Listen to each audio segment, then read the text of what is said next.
Paz seja convosco. Hoje é o dia 204 da nossa leitura diária da Palavra de Deus. Estamos lendo o livro de Isaías e hoje faremos a leitura do capítulo 4 até o capítulo 7. Naquele dia, 7 mulheres agarrarão um homem e dirão: nós pagaremos a nossa própria comida e a nossa roupa, mas deixe-nos dizer que você é o nosso marido, para que fiquemos livres da vergonha de sermos solteira.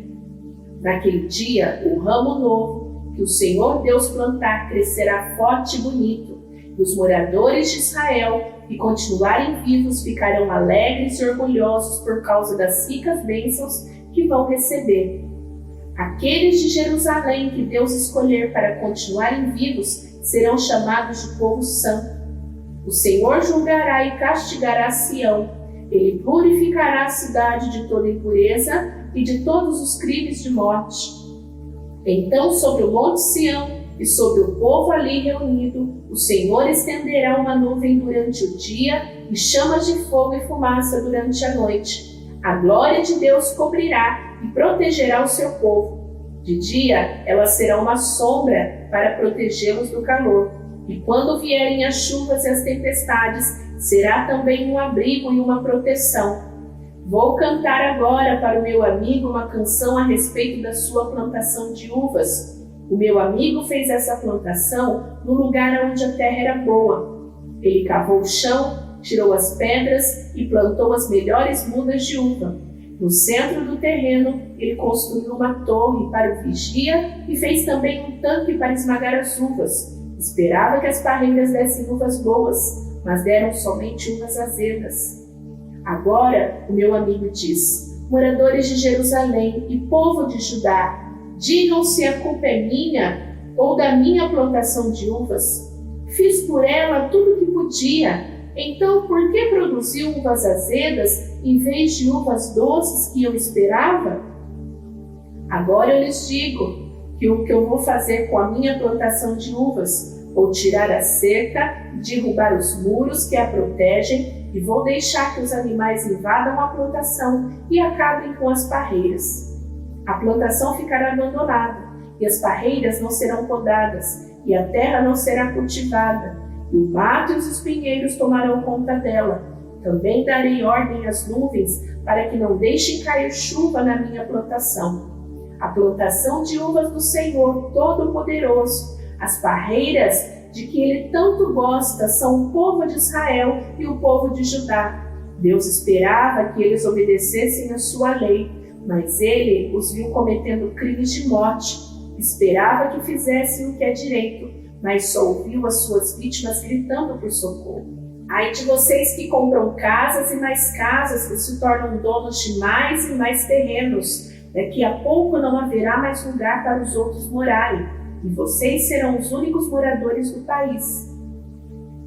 Ouvi o Senhor Todo-Poderoso dizer isso: as grandes e belas mansões serão destruídas e ninguém ficará morando nelas. Um alqueire de parreira dará somente uns 20 litros de vinho, e 100 quilos de sementes produzirão 10 quilos de trigo. Ai dos que passam o dia inteiro bebendo cerveja e vinho, desde a madrugada até a tarde da noite, e ficam completamente bêbados. Nas suas festas há música de harpas e de liras, de pandeiros e de flautas, e muito vinho para beber. Eles não se importam com os planos de Deus, o Senhor, nem levam em conta o que ele está fazendo. Portanto, por causa da sua desobediência, o meu povo será levado prisioneiro para fora do país. O povo e as autoridades morrerão de fome e de sede. O mundo dos mortos, como se fosse uma fera faminta, abrirá sua boca enorme e engolirá o povo e as autoridades, toda essa gente que vive nas farras e nas orgias. Todos ficarão envergonhados e os orgulhosos serão humilhados. Mas o Senhor Todo-Poderoso fará o que é direito e assim mostrará sua grandeza. Deus fará o que é certo, assim todos ficarão sabendo que ele é santo. As cidades virarão montões de ruínas, e ali as ovelhas e os cabritinhos encontrarão pasto. Ai dos que se amarram aos seus pecados com mentiras, eles andam arrastando a sua maldade como quem puxa um carro. E dizem: Que Deus se apresse e faça logo o que vai fazer, para que nós fiquemos sabendo o que é. Que o Santo Deus de Israel realize depressa os seus planos, para que nós possamos conhecê-los. Ai dos que chamam de mal aquilo que é bom, e que chamam de bom aquilo que é mal, que fazem a luz virar escuridão, e a escuridão virar luz, que fazem o amargo ficar doce, e o que é doce ficar amargo. Ai dos que acham que são sábios, dos que pensam que sabem tudo. Ai dos que são campeões de beber vinho, que vencem a aposta de misturar bebidas alcoólicas, que aceitam dinheiro para torcer a justiça, deixando livres os culpados e condenados os inocentes. Portanto, assim como o fogo queima a palha e as chamas acabam com a grama seca, assim também vocês desaparecerão. Serão como as plantas cujas raízes ficam podres e cujas flores são levadas pelo vento, como se fossem pó. Pois vocês desobedeceram às leis do Senhor Todo-Poderoso e desprezaram os mandamentos do Santo Deus de Israel. Por isso o Senhor ficou irado com seu povo. Ele levantou a mão e os castigou. As montanhas tremeram e os corpos dos mortos ficaram largados nas ruas como lixo. Mesmo assim, a ira de Deus não passou. A sua mão continua levantada para castigar. O Senhor levanta uma bandeira para chamar uma nação que fica lá no fim do mundo. Como um assobio, ele chama o povo daquele país distante e eles vêm correndo com muita rapidez. Nenhum dos seus soldados se cansa ou tropeça, nenhum descansa ou dorme. Eles estão preparados para lutar. Os cinturões estão bem apertados e as tiras das sandálias não se arrebentam. As suas flechas são pontudas e os seus arcos estão prontos para atirar. Os cascos dos seus cavalos são duros como pedra e as rodas dos seus carros de guerra parecem redemoinhos. Esses soldados rugem como leões ferozes que matam um animal e, rosnando, os arrastam para um lugar onde ninguém pode arrancar eles. Quando chegar o dia, esse povo rugirá como o mar contra o povo de Israel.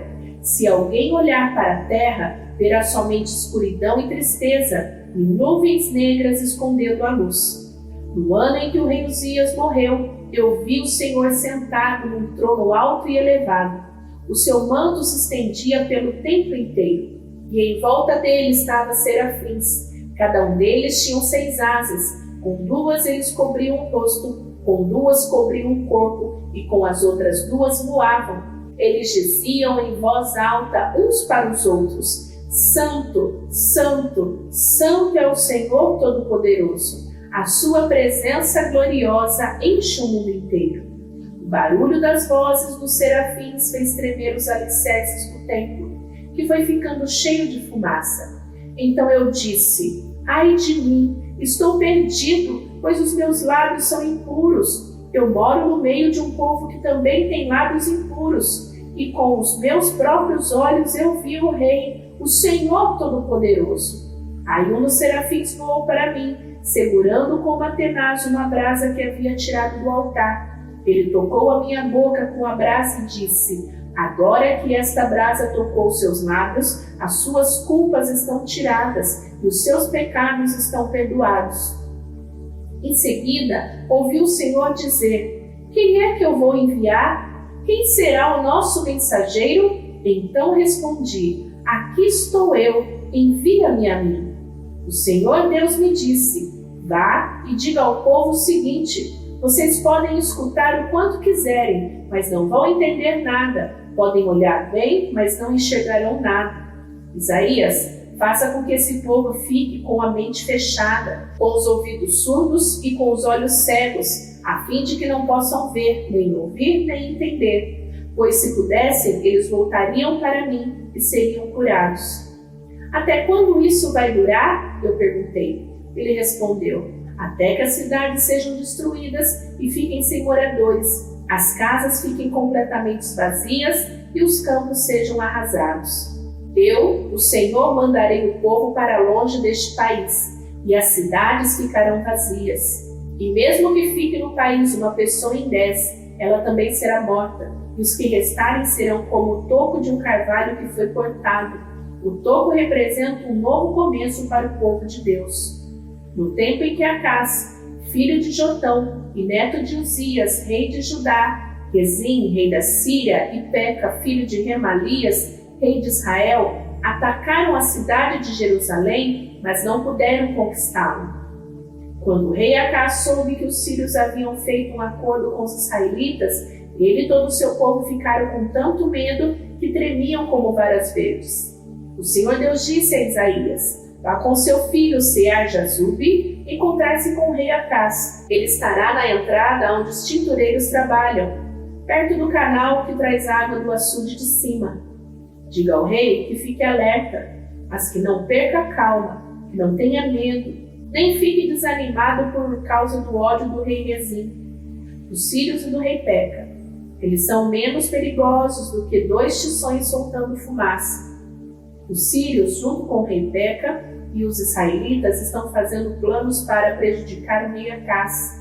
Eles combinaram o seguinte: vamos atacar o reino de Judá, conquistar o seu povo e forçá-lo a aceitar o filho de Tebeal como rei.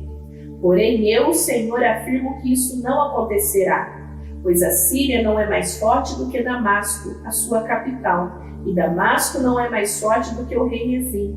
A terra de Israel não é mais forte do que Samaria, a sua capital, e Samaria não é mais forte do que o rei Peca. Mas daqui a 65 anos Israel será destruído e deixará de existir como nação.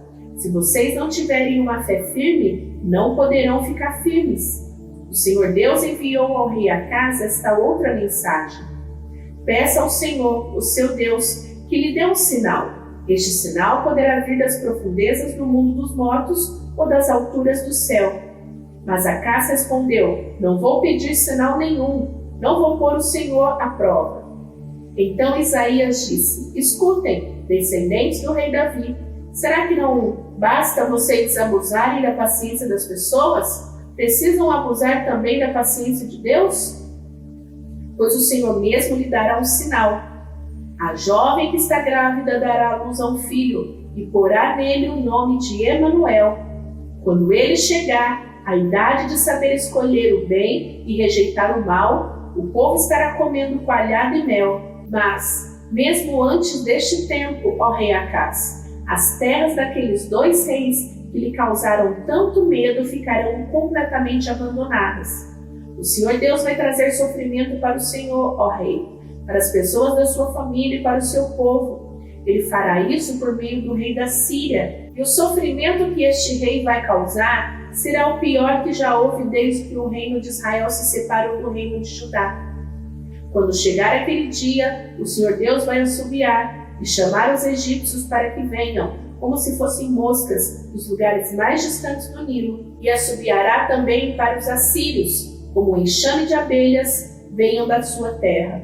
Eles virão e, como enxames, pousarão nos vales mais profundos, nas fendas das rochas, em todos os espinheiros e todos os lugares onde o gado bebe água.